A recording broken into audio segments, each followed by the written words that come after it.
to the Quiet Warrior Show, where we help top leaders find their pathway to incredible success and a lifetime of happiness. Here is your host, Tom Dutta, the Quiet Warrior. Well, welcome to the Quiet Warrior Show.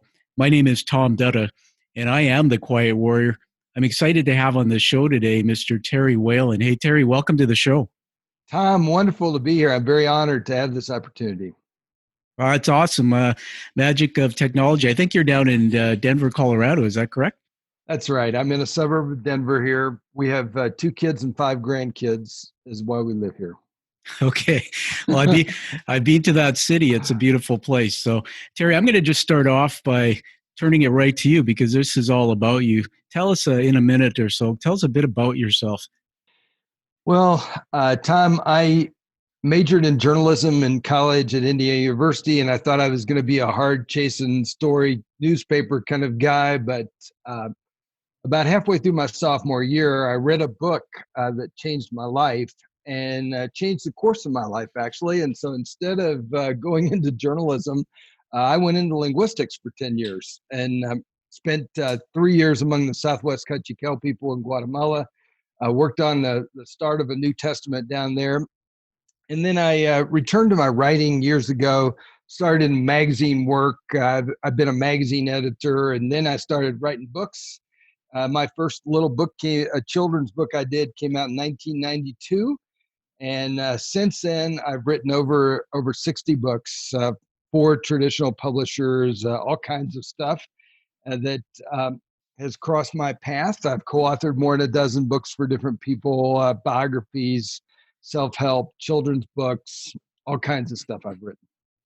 It's just amazing. I mean, first of all, that's one of the reasons I wanted you on the show is the word that comes to my mind when I think of you, Terry. There's many words, but the word maven. If in the book Outliers, a maven is somebody when you say, geez, I need to know something about this topic. Well, your name comes up when I think about the topic of being an author. Gonna just build you up a little bit. It's okay for me to brag about you. You're humble, so just sit back there for a moment. Everybody, I want you to know about the depth behind Terry. He's told you some. He's a humble guy. He is an editor and writer. He's worked for hundreds of authors and published multiple bestsellers. Besides what he told you about magazine editor, he's also literary agent, acquisitions editor for Morgan James Publishing. The 60 books that he's written on various topics, some of them have sold over 100,000 copies. If you're an author out there or want to be author, I mean, that's a milestone many people don't reach. And the magazine work Terry's done has appeared in more than 50 publications. He's also has online training course for authors called Write a Book Proposal. And he's an active member of the American Society of Journalists and Authors. And so the reason why I say all that is not for sake of an ego, but if there's somebody you want to turn to learn about the myths of publishing or anything at all, this man is worthy. And I'm going to surprise everybody in a minute by talking about the review I wrote for a book that I've read of Terry's. And also Terry and I met through our own authorship. I am published by Morgan James Publishing. It was an honor to meet Terry. And I didn't know the depth of this man's experience until really I read this book. So Terry, here we are. And listen, one of the things I said to you up front offline is that the narrative of my show is about the backstory. Before we get into what I want to talk about your book, your recent one, just tell us where it all began and anything about the backstory, the success, failures, how you turned what that was into this purpose. Yeah, well, Tom, I fully believe that if I've done anything in the publishing world, I stand on the shoulders of many other people that have taught me in this journey. So I want to make sure I acknowledge them, the books I've read, the people I've sat under. I've interviewed more than 150 best-selling authors about their practice of writing and how they handle their craft and everything. And so from each of those experiences, Tom, have taught me amazing things about different ways that people handle the whole publishing process. But you ask whether I'd ever failed in this process, and I certainly have. I twice in my life I've written book proposals that got 6-figure advances, and I have I have rather lengthy stories about what happened to each of those each of those books. But in particular, I'll tell you that the first book that I had that experience. It was very exciting, to have publishers bidding against each other for your book and all that kind of stuff. And I got a 6-figure advance, and it was actually with a New York, one of the big 5 publishing houses in New York. And because I was writing the book actually for the leading African American in Promise Keepers when it was the fastest growing men's movement in America, they delegated the editing part to Zondervan, which was also owned by this publishing house. And I wrote my first section of the book. I sent it off to my editor, and you wait around for their feedback, and the feedback that I got from this editor was, "Looks good, bro, keep going." That's the exact feedback I got. And I thought, man, I must be right on track. So I just wrote the rest of the book and I sent it to him, and I didn't hear anything for like a long time. And I thought, man, this is a pretty big deal for me. I mean, this is a 6-figure deal that I got here. Yeah. So I'm calling him every day, and it's like, "Hi, it's Tuesday. Hi, it's Wednesday. Leave a message." Nothing. And finally, I get this long email from the guy, and he says, "Oh, Terry," he said, "I thought you were writing a Black preacher speaks to white America kind of in your Facebook, and what you have is mostly biographical. And I'm 5 days away from getting on an airplane and flying to New York and showing this stuff to the publisher." And I thought, man, I am in big trouble here. And so I went down to my office and rewrote a couple of chapters, so like I thought he wanted, and I sent it off to him. And he, you wait a long time, and finally my agent calls me and tells me that they didn't like it. They were canceling the book. And so that's what happened. But then it turned out that Zondervan wanted the book for just half of that upfront money, but it's still a pretty good chunk of money. So Yeah. so I said yes for that, and Bishop said yes for that, and I wrote another book for that, and then I turned in the book, and they changed the title of the book between what they published in their catalog and what they actually ended up publishing. They never showed my author the cover of the book before it was published. His picture was on the cover. So he was quite embarrassed by that picture. He would never walk out in a stadium full of men and show them the book, tell them about it, or anything. So after 6 weeks, or no, yes, that was it. 6 months. 6 months. They took the book out of print after 6 months. Wow. Now, if your listeners may not know this, but when they take a book out of print like that, they actually bring the copies back in and they destroy them. So I have a few copies in my basement, but I think I'm one of the few people in the country that have any copies of this book. And obviously it didn't do what we all thought it was going to do back then. So I've definitely had my failure stories in my life. Well, Terry, it's a great story. I've been madly making notes here, and they say a failure is only a failure if you can learn from it. One of the things you said, and I'm just going to quote it back about, standing on the shoulders of many. I mean, everybody, that's a teaching moment on the show, but it actually is interesting because I have Terry's latest book, 10 Publishing Myths, in front of me. First of all, it's a beautiful cover. It feels like satin and easy read. But the dedication, when I read it, Terry, that's one of the reasons I fell in love with you as a human being. It says, "To the writers and editors who have taught powerful lessons during my years in publishing, thank you." I mean, I saw that as a thank you to me. But a lot of dedication sometimes are full of ego and greatness. That this fits what you just told me. So that's awesome. I want to tell you that before we get into the actual myths, I want to tell you that before I became an author, I was afraid of it. And part of it, I was standing in my own way, fear of my own greatness. My book, which you know about, is a revelation of my life and business and personally. So you become fearful, even when you become an author, of putting yourself out there. For the first time, you get a low review or somebody criticizes. But the other reason was I had many horror stories. I'm a CEO type guy, and I come from a business world, Terry, where a lot of people gave me their books, and I met a lot of people who had published books. Here's a few stories quickly. one fellow said he sent in his manuscript to their publisher and it came back with 40,000 change requests. Wow. Wow. Another one, this is a doctor who was doing a tour teaching CEOs in peer groups, and I was running CEO peer groups here locally. And he came and spoke about health.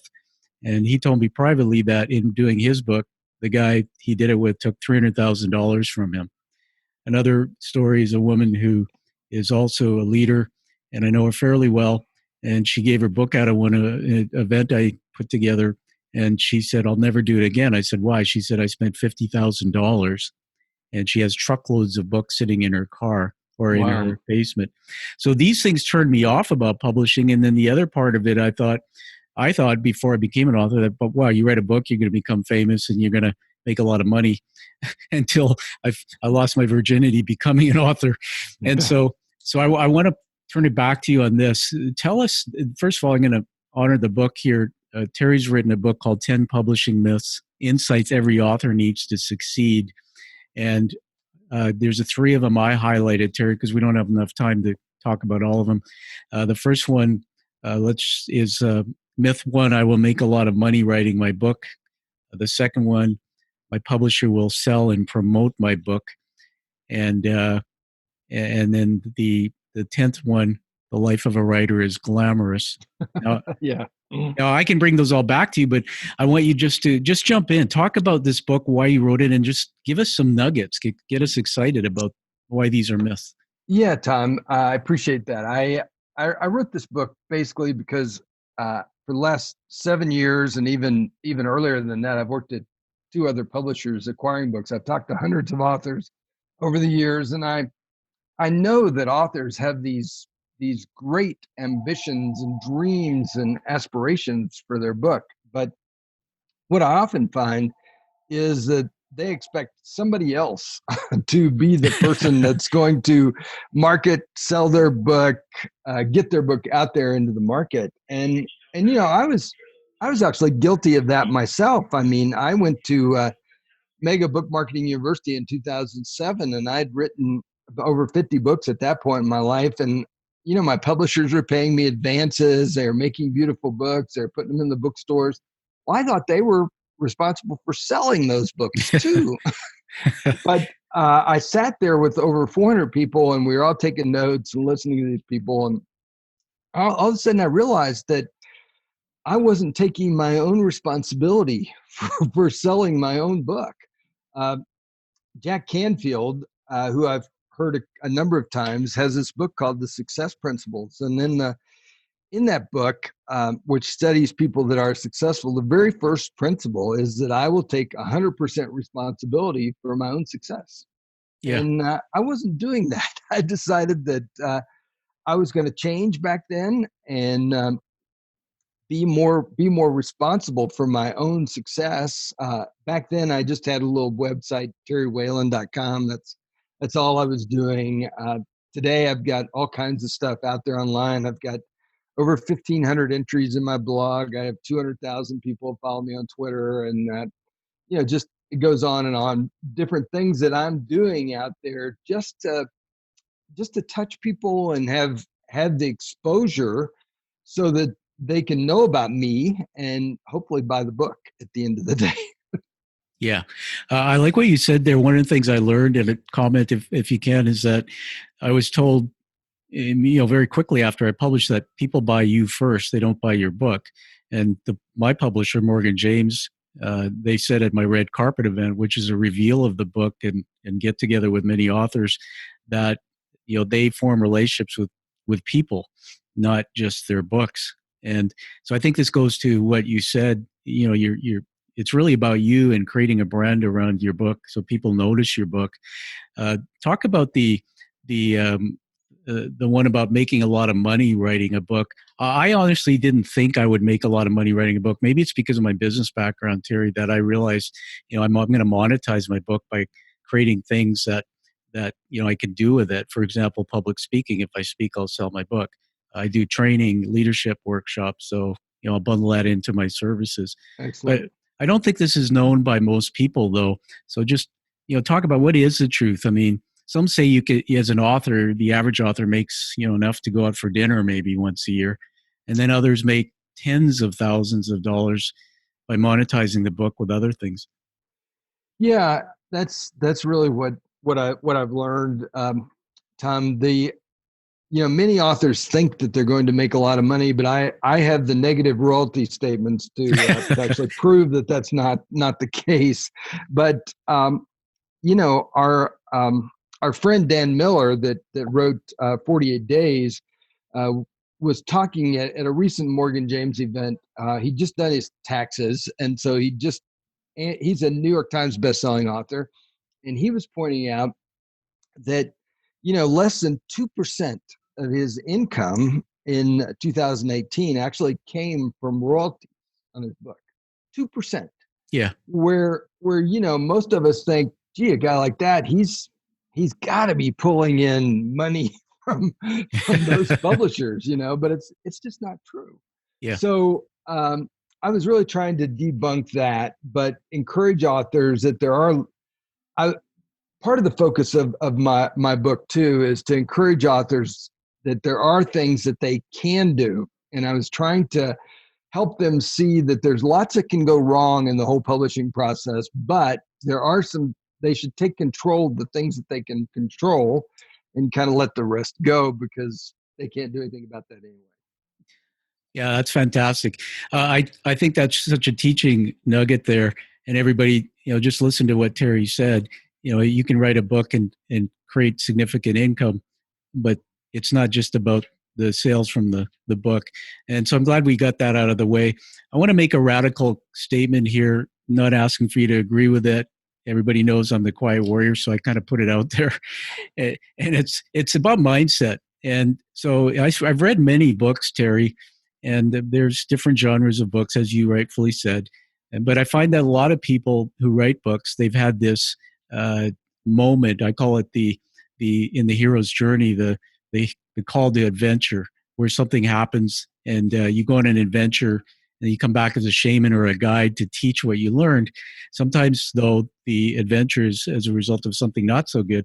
A lot of books that are written by authors have a hidden or a backstory about something tragic. Maybe their lives were broken. They overcame challenges of a business failure. And then it came full circle and they thought, I'm going to teach this by writing a book. But the parallel story to that, I believe, is mental health. And that many people who write books, they publish it, but they haven't done the journey and the self-work to take care of their own mental health. What I mean is some authors out there have feelings of negativity about their work. Their self-worth isn't where it needs to be. And so I see a lot of sometimes authors posting comments saying, is it okay if I send you my book to read instead of shouting from the rooftop, I'm proud of this book. I want you to read it. I think you can learn something from it. I don't know if you get my point there, but we have to sell ourselves first. And if we write a book, we need to be proud of it. We need to feel that we're an authority on something and go out to the world and tell the world about it. Can you comment? Oh yeah, Tom. I totally agree. I mean, I can see where those self-doubt feelings come that authors have, but by the same token, we know that books change lives out there, and we really need to get our book out there as broadly as we can, because you're exactly right. People buy books from people that they know, like, and trust. So you've got to be out there so that people can know you, like you, and trust you at the end of the day. Yeah, absolutely. And it's interesting because I read somewhere that your former president, Bill Clinton, wrote a book and was quoted as saying his book didn't sell because it wasn't marketed. So, there's an example. It doesn't matter how famous you are. Sure. If your book might not sell. I want to also mention something honorably here, that I listened to your audiobook on Billy Graham. I mean, it blew me away. My wife and I, we go for hikes around the lake here where we live in Canada, and there's a trail. And we put it on the iPhone on speaker, and I fell in love with it. It actually led me down the path of learning more about my own faith. But just tell us a couple things about, you meet a lot of people, but through that experience, many of us live vicariously through that particular work. What was it like to do that project? It was a great book to be able to write. Tom, I actually worked for Mr. Graham about 25, 26 years ago. I was associate editor of Decision back when the office was in Minneapolis, and we were doing 1.8 million copies of the magazine every month. It's pretty incredible. They're pulling like 8 semis full of mail out of that place every day. So it Wow. was awesome. And I had the opportunity a couple of times to actually meet Billy Graham as a part of that. He actually comes to the company picnic. And, the amazing thing about meeting somebody like Billy Graham is that um, the humble man that he is, he doesn't really focus on himself. So when he's standing there talking to you, he's asking questions about you and your family and things, which is, pretty amazing, when you think about that. And I had the opportunity as one of a dozen people covering Franklin Graham's first overseas crusade. We were in Managua, Nicaragua, doing that. And so after I left the association, I had the opportunity to write a biography about Mr. Graham for Bethany House in a little series called Men of Faith. But that book is long out of print. And it was a number of years ago, but I was sort of selfishly thinking to myself, this is really going to be a bad deal for me when Mr. Graham passes, because I'm one of his few living biographers, and I didn't have a book about the man that was actually out there. So, but, worked for a New York publishing house, Morgan James. So we didn't even have the type for the book, so we had to key the old book into the computer, and I completely revised, updated my old book. And back then I didn't do any endorsements, I didn't get a forward, I didn't do any of that the first time around. So the second time around, I really got to get my book out there into the market, and it's been a lot of fun to see how people have learned and been able to celebrate the life of an amazing individual, Billy Graham, through that book. Well, thank you, Terry. I watched a Netflix special once, and it moved me. And listening to that audiobook, it's a go-to book for me. So thank you for doing that work, and it's an honor actually to meet somebody who's met Billy Graham. That's a first for me.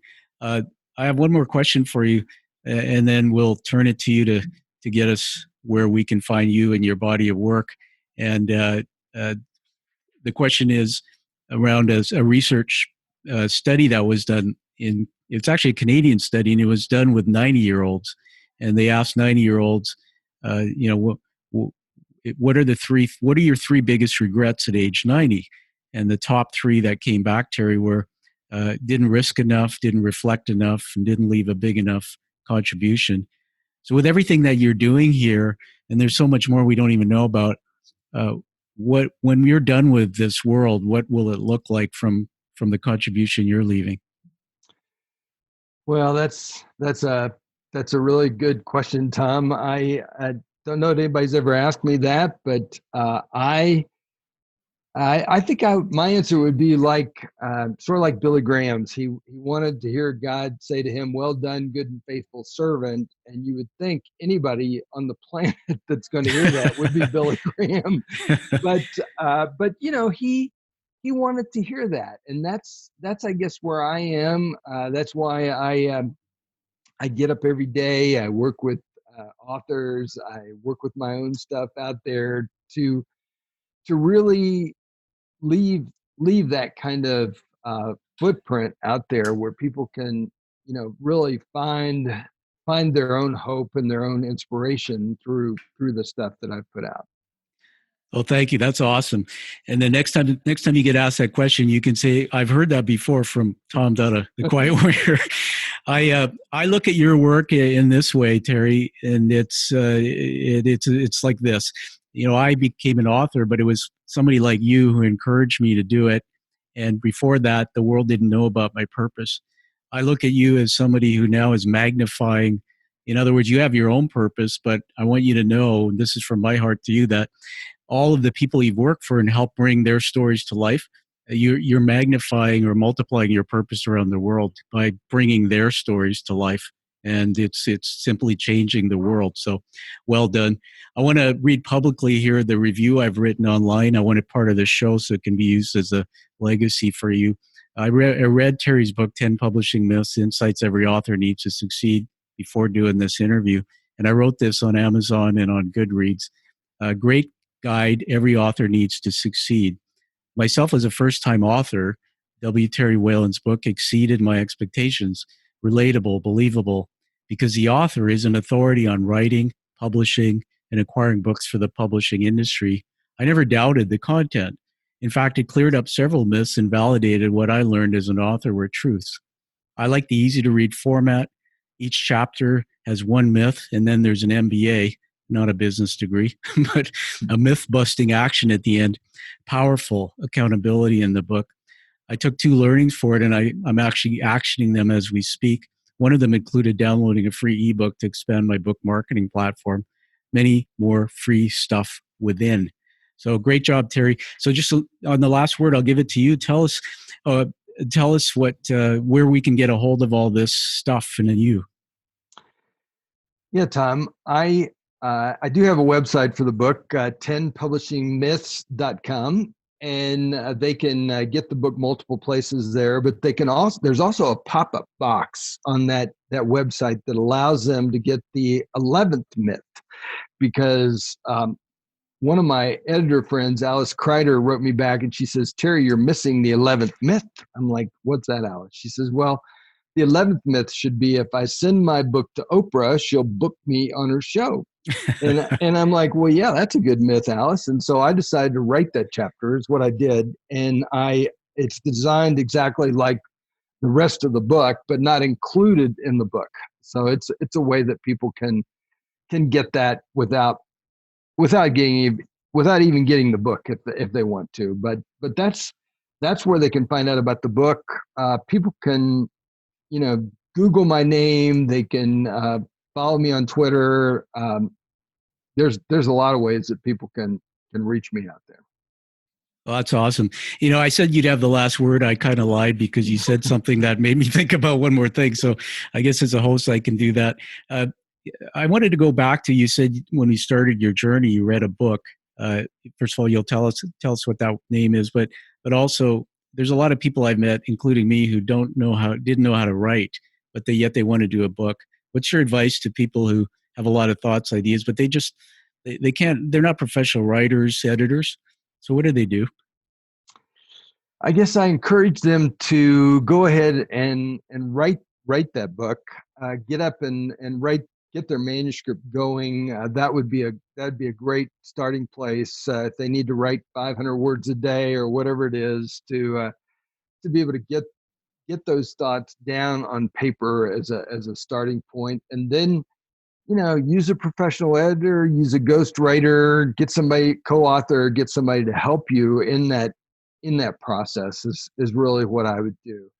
And as for me, the book that really changed my life many years ago, when I was a sophomore in college, I was working at the campus newspaper at Indiana University. We had about 100 on our writing staff, and I was sitting at an old Royal typewriter. I couldn't get my fingers on the keys, and I kept saying to myself, Jesus Christ, Jesus Christ. And this little blonde-haired girl that was sitting next to me, she turned to me and she said, oh, Terry, don't say that, because one of these days when you really need Jesus, you'll call out for him and he won't be there. And I thought, what is this? I go to church when I'm at home. I read the Bible in church when I'm at home. I had no relationship with Jesus back then, but she sent me to a little bookstore right off the campus, a little Logos bookstore, Christian bookstore. Said they had pretty cards and posters, and maybe I'd find a book that interested me. And so I wandered down there a day or two later, and I actually bought a book called Jesus the Revolutionary. I've got a copy on my shelf. It's old, yellowed, long out of print, but it showed me a side of Jesus that I'd never seen before. I read that book as a sophomore in college, and it changed my life. And I've been going down the Jesus trail ever since, Tom. That's where I live and breathe. That's fantastic. I'm a faith-based man, and I'm honored to hear that story. I'm going to check that out. I also saw in my paper here, you said your first book was a children's book in '92. What was the name of that one? Back when I was with Wycliffe Bible Translators, I did a little book called "When I Grow Up, I Can Go Anywhere for Jesus." It's a little children's book that combines real pictures with a cartoon character. And one of the things that I would encourage your listeners to is to get to a writers conference, pitch your material to editors, but then do what they ask you to do, Tom, at the end of the day, because now as somebody that goes to these conferences and I listen to writers and say, that's a really good idea, write that up and send that to me. I realize that probably only 10% of the people that I tell that to are actually going to do it. Yeah. And over the years, that's kind of how I've gotten published. I mean, I pitch my stuff to editors too, and they say, that's a good idea, write that up and send that to me. And so I go home and write it up and I send it to them. It's not that I get published when that happens, but at least I gave myself a chance to get published. I'd send it to the person, where a lot of people never follow through and never do it. Yeah, that's very cool. Doesn't matter what country, I guess. How do you find writers' conferences? I assume you just Google it and you can come up with a list of what's going on. Yeah, there's a lot of great conferences. There's one in Canada that I've been to. Right now, I think it's called. Yep. That's there. That's a great event. But yeah, there's large and small conferences all over the place. But because back to what I said about how we buy stuff from people that we know, like, and trust, that's the same thing for editors. So you want to get out there and be shaking hands and drinking coffee and changing business cards with editors too, because they have work that they can give you. Oh, that's amazing. Another thought I just wanted to share with you and for the listeners is that I read somewhere that, you can get a university degree by reading and listening to books, audiobooks. And so I've become an avid reader. But when I thought about children's book, what do you think about children? The question is, I guess, how do books, when adults read books to children, what do you think that does for the children? Well, it does things to the adults. It does things to the children. So those are great markets. Children's books are precious. They're hard these days, Tom. To be honest, it's really hard to sell children's books. Good children's books are really hard to find. Sure, the big publishers are still publishing them, and all kinds of people are beating on their door to actually publish those books. But for most of us, it's pretty challenging to publish a good children's book these days. Interesting. All right. Well, I will have the last word then on that, and I want to honor you with a few leadership words. I write these down, Terry, on all my shows. I don't script them as you're talking. They're words that describe you in my mind as a leader. The first one is humility. Man, you are it. The second one is maven. I mentioned that at the beginning of the show. The third is contribution, what you're doing for the world with your work.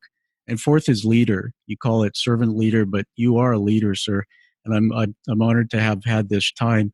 I want to talk about quickly as I close a little teaser for you to come back again if you're open at another time to talk about children's books. But I want to share with you something personal. Is that okay with you? Sure. And I would love to come back and talk about children's books. That'd be great. Awesome. Well, you know my book and my story, and most people know my story. And when I was younger, it wasn't a good story. And I was somewhat orphaned. My dad left home and the usual story. But we also have now, in a time of war, we have many soldiers going away, not coming back home.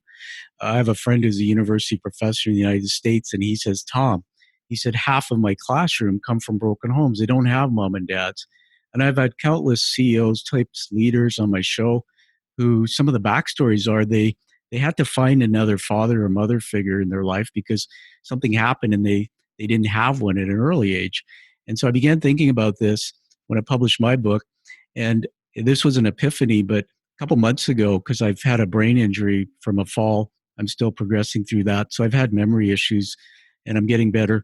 One of the things I found is you can actually record yourself, send it to something like Fiverr.com and get a transcript done. So everybody, the way to write these days is so much easier with technology. But going back to this children's thing, Terry, I remembered that when I was at home and it was a traumatic home I lived in, I made up a story in my head, and then I typed it out on a Olympia typewriter. There was no computers back then, and it was one page, single spaced on a legal size paper. I handed it in, and I remember I got a AAA plus on it. My teacher said, "You need to write more." And well, that got lost in the shuffle through the divorce and the house sale of my parents. So I sat down on my computer a couple months ago, and I basically banged out that story some 40 years later. And I'm actually in the process of creating my first children's book. And what I want to do with it is I don't want to sell it. I want to give it away and bundle it with my other book. And here's why. Because I escaped through that story when I was a kid. It's the only thing that kept me going. I made it up, but I listened to it. So I put positive thoughts of hope in my head. And the kids I've met who have gone through tough times always said to me, it's the time they remember with their parents when they were at night reading a story before bed. And as I started studying the science of the brain, I found out that the first 10 or 15 years, we don't have the use of our prefrontal cortex, which is the ability to analyze thoughts.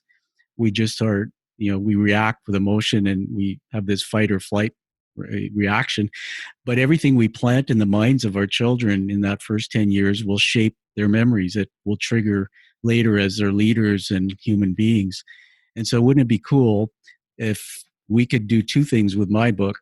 Give a gift free to parents to say, you know what, I don't care if the book's good or not, it doesn't matter to me. Just make time to read to your child and fill their minds with something positive. And number two, bring back that nucleus of loving our children, of being there when so many people are on their phones and traveling, they forget about the bedtime story. So just give me a quick thought on that and tell me you'll come back maybe to talk about children's books another time, and then we can wrap. Yeah, what a great purpose for your children's book, Tom, is what I think. And I love children's books. Don't get me wrong. I'm a former instructor at the Institute of Children's Literature, which is the one of the oldest home correspondence courses for children's writers out there. So I have worked a lot in the old children's book area, and I'd be happy to share anything that you want me to share about that as well. All right, perfect. Awesome. Well, we'll have you back. This has been such an amazing interview. We went over time, but thanks, Terry, for being here and being on the show. Thank you, Tom. All right, everybody, find Terry's books and his work and give it a high rating and read 10 publishing myths, insights every author needs to succeed. It's a worthy book for sure. And find that true passion and purpose like you hear of Terry, and live your life, the life that you deserve and desire. Thank you. Thank you for listening to The Quiet Warrior Show. Create is a motive-based leadership development firm. www.kreat.ca